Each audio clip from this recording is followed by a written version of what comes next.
In life, we don't always get to choose what happens to us, but we can always choose how we respond. There was once a young graduate named Daniel. He had just finished university and was searching for a job. One day, he entered a national innovation contest, a grueling competition that lasted weeks. Against all odds, Daniel made it to the finals. For 3 exhausting days, he battled with ideas, debates, and presentations. And finally, he won. The judges handed him the grand prize, a thick envelope filled with more money than he had ever seen in his life.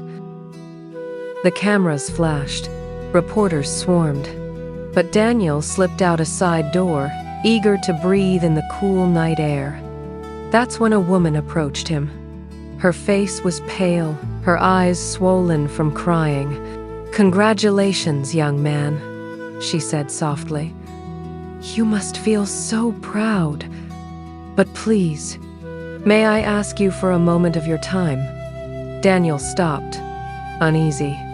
She went on, her voice trembling.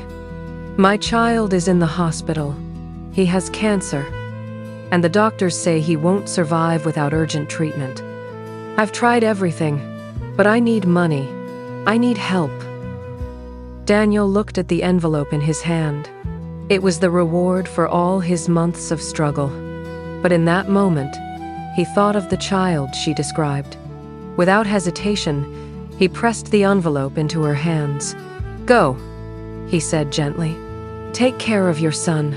That's more important than anything." The woman gasped, tears spilling down her face. Thank you, I don't know how to repay you."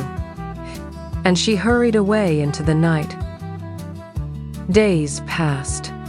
Back at his university, Daniel was approached by another student. "Hey, I heard what you did after the competition," the student said. "You gave your prize money to a woman outside the hall, right?" Daniel nodded. The student lowered his voice. "Daniel, I need to tell you the truth. That woman is a scammer. She's done this before. She doesn't have a child in the hospital. You were tricked." For a moment, Daniel was silent. He felt a pang in his chest. Yes, the money was gone. But then, something shifted in his eyes.